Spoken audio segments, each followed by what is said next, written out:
మనకి తెలంగాణ ప్రాంతంలో ప్లస్ ఆంధ్ర ప్రాంతంలో కొంతవైపు కూడా ఈ యొక్క బతుకమ్మ అనేటువంటిది బాగా చూసి ఉంటారు. ఇప్పుడు విశేషంగా బతుకమ్మ స్టార్ట్ అవుతుంది. తెలంగాణలో ఒక బ్రహ్మాండ పండగ అది. అసలు వీధి వీధిన పండగ ఉంటుంది.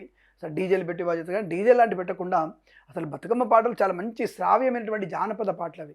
అవి పాడుతుంటే మన యొక్క చరిత్ర, మన యొక్క లౌకిక తత్వము, మనం ఉండే విధానము, జీవన విధానం అన్నీ కూడా జానపదాల్లో ఉన్నాయి. అవి పాడితే పిల్లలకి అర్థం తప్ప అక్కడ కూడా పోయి అంటావా మామ, అంటావా మామ అని పాటలు పెట్టి డాన్స్ చేస్తే ఏమాత్రం అందంగా ఉంటుంది. కాబట్టి ఇక్కడ పూజించేది గౌరమ్మని. మీరు పూజిస్తుంది గౌరమ్మని. ఆ గౌరమ్మకి ఇచ్చే గౌరవం లేకుండా నువ్వు చెప్పులు వేసుకొని తిరుగుతుంటావు, బతుకమ్మ ఇష్టం పాటలు పెట్టుకుంటావు, డిస్కోలు డ్యాన్స్లు వేస్తుంటే అది అసభ్యంగా ఉంటుంది. కాబట్టి దయచేసి జానపదాలు ఏవైతే జానపదాలునే వాటిని మాత్రమే ఆలకించండి. మీ పిల్లలు చెప్పండి.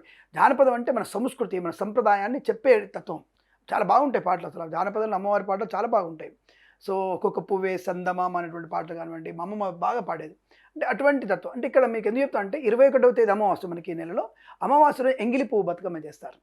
అంటే ఇక్కడ చూడండి, నవరాత్రుల్లో కూడా ఇదే టైము. ఎంగిలి పువ్వు బతుకమ్మ చేసి ఇదే టైం.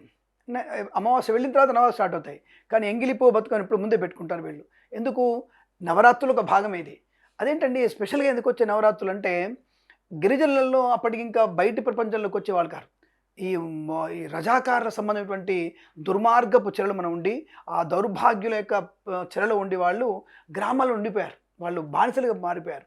ఆ బానిసత్వంలో కొద్ది మందికి జ్ఞానవంతమైనటువంటి ఆడవాళ్ళు శ్రీమూర్తులు ఒక్క తాటి మీద రావడానికి వీళ్ళందరూ కూడా రెడీగా ఉండి దాన్ని బతుకమ్మ ఆడుతున్నట్టు చేసి రజాకారాన్ని వ్యతిరేకించడం మొదలుపెట్టారు. అక్కడి నుంచి స్టార్ట్ అయింది. సో కాబట్టి అక్కడ నవరాత్రులుగా ఆ మహిళా శక్తే నవరాత్రులుగా మారి ఒక్కొక్క మహిళ దుర్గాదేవిగా బయటకు వచ్చారు. కాబట్టి నేను ఇక్కడ తెలంగాణకి చాలా కరెక్ట్గా సరిపోయింది ఈ నవరాత్రోత్సవాలు.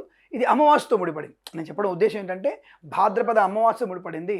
ఇది ధైర్యానికి ప్రతీక. రాబోయేటువంటి షరత్తుకి, అంటే ఒక రకమైనటువంటి ఉన్నతమైనటువంటి స్థితికి. యాక్చువల్గా దక్షిణాయనం అనేది రాక్షసుల కాలం.